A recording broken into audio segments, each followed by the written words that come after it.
To your point, Love Mike K9, Mike is correct. That's worse than most, but not bad when you look at Trump. Yeah. Trump is biting in your face. He's very transparent, and he's very transparent on what he wants to do. This is part of the fear that a lot of the establishment, now this is establishment white and left, they're really afraid because he doesn't have to worry about re-election.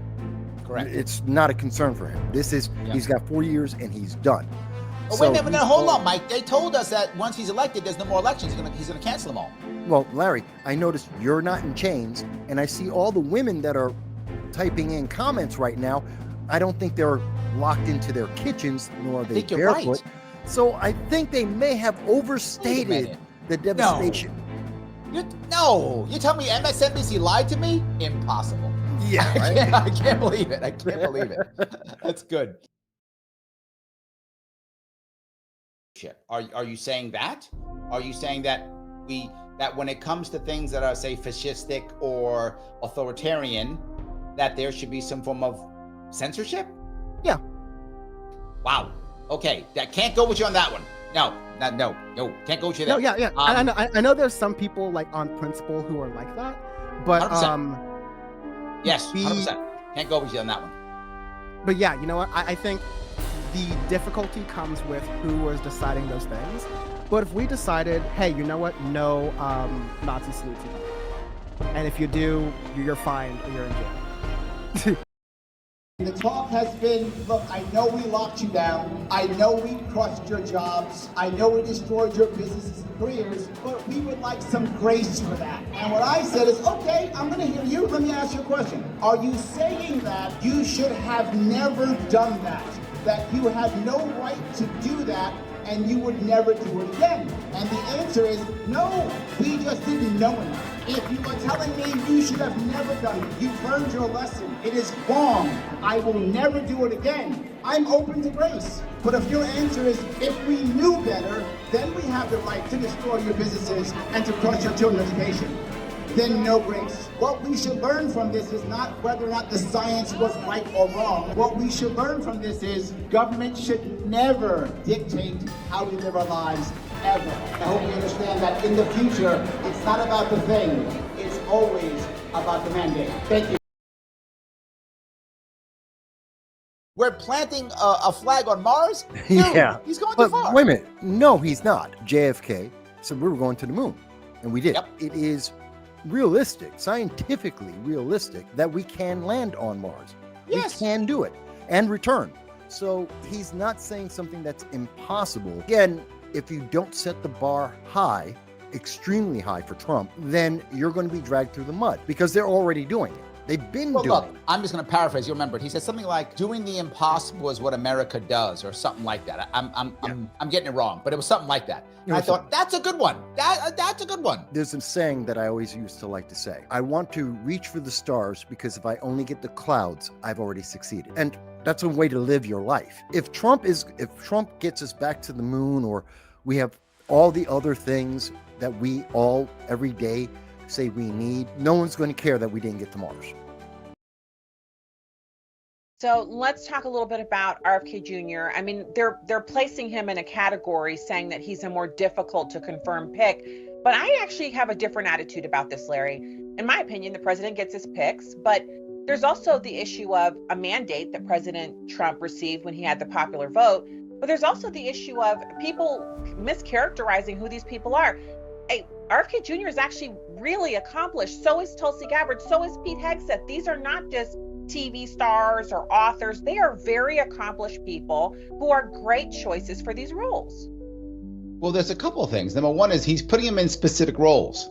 What he has to deal with is people are worried. Well, wait a minute. Is RFK Jr. really some kind of crazy Democrat, or is he something crazy? No, you're putting him in the role that matters, which is health.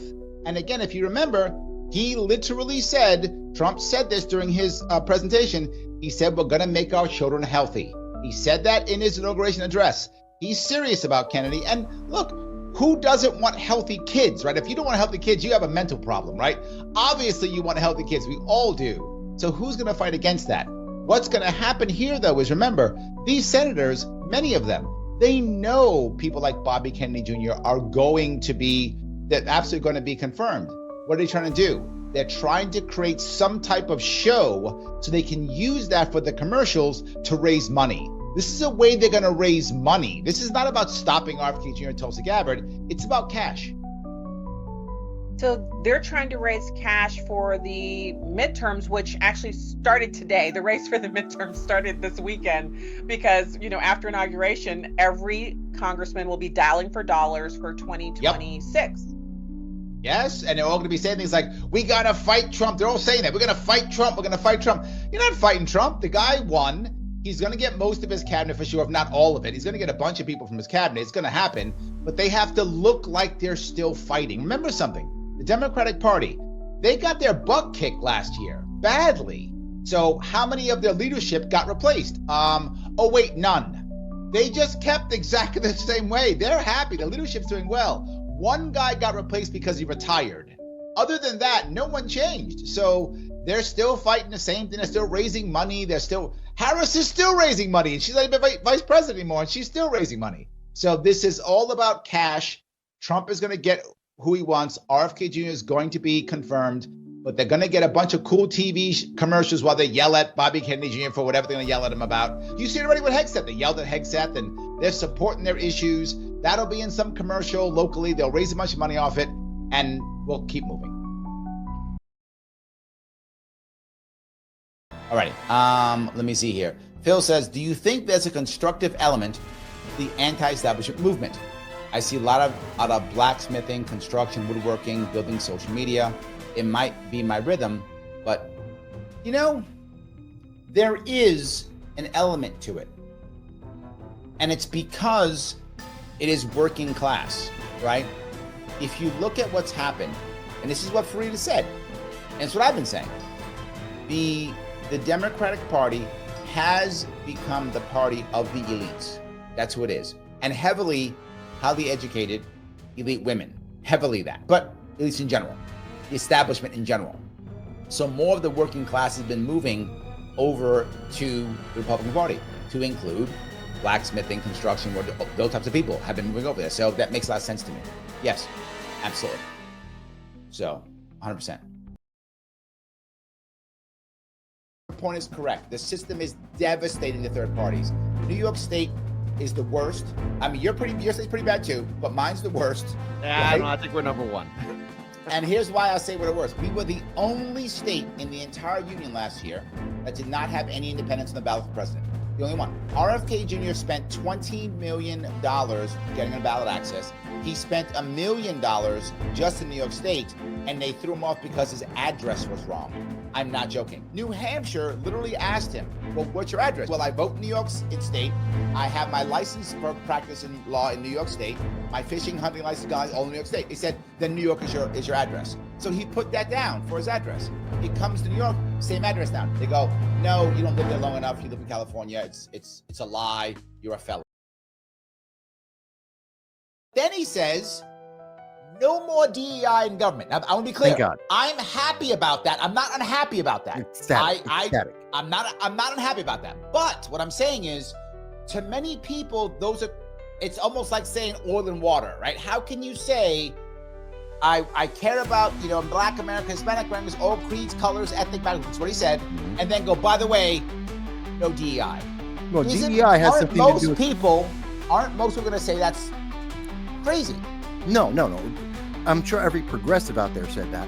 Everyone else who has a brain, everyone else who actually believes that people, regardless of their color or have agency in their lives, will say that's fantastic, because it's about merit. It's about being qualified. It's about being the best person, not the right checkbox. And DEI is dehumanizing.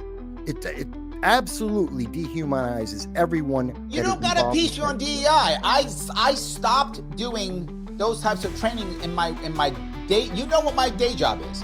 I stopped doing that training because they all wanted me to do anti-racist training. I'm like, I'm not doing that bullshit. It's garbage. Yeah. So I had to stop. I literally stopped doing diversity training because it became garbage. So I stopped doing it. So I'm with you. All I'm saying is, can't you see how a bunch of Americans can say that doesn't match, is what I'm saying. I'm not trying to argue on DEI. It's not what I'm arguing on. To go back, thank you for the $5. Why do you think libertarianism isn't as popular as it could be? Seems common sense, fiscal responsibility, and non-aggression would be a huge win. I'll give you 2 reasons why. In fact, let me give you 3 because they're related. There's 3 reasons why. Reason number 1, we don't have a very good front person, right? We don't have a very good front person for libertarianism who's popular. It's very hard. Our biggest one ever was Ron Paul. That was our biggest one ever, was Ron Paul. We haven't had anyone who could match him. We just haven't. We got close, kinda, with Harry Brown. And because of popularity, we got a little bit closer with Gary Johnson, not because he was a good libertarian speaker, not because of that, because he was just physically more popular from being a governor. So I think we had a little bit of that, but that's really it. So that's number 1. We don't have a good, positive front man. Number 2, most of the time, most people who are committing libertarianism come across as being very selfish, and not realistic. They speak about things like, well, just end it, and that goes to the 3rd piece, which is too many libertarians who are front people for us are only worried about virtue signaling. You hear them say all the time, my job here as libertarians is tell the truth. Gives a shit. Doesn't mean anything. I tell the truth too. So what? A lot of people do, right? Who cares? Right? The question, do you have actual answers? Or they just talk about rhetoric. It's just end it all, government bad. I say government bad too, all the time. And I say, people still are in trouble, people need help. I say all the things. So I think those are the 3 reasons. I think it's common sense. It's why I'm libertarian. I think that's one of the reasons, the 3 reasons why. When we get someone up front who doesn't sound selfish, and the problem is, fiscal responsibility and incomes can sound selfish if you say it the wrong way. You've got to be able to say it in a way that doesn't sound selfish. And that's hard, particularly when people are trying to pretend like it's all about the facts and the facts and the facts. It's about feelings too.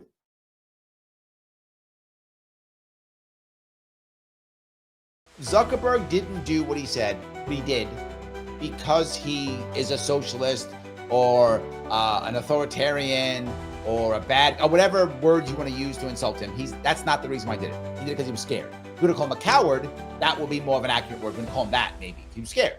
But you might have been scared too. It was your company, and the FBI is calling you and your people up and threatening. Why are you treasonous or whatever they were saying, right? You might have been scared too. So he did what he did because he was afraid. Elon showed him, you don't got to be afraid.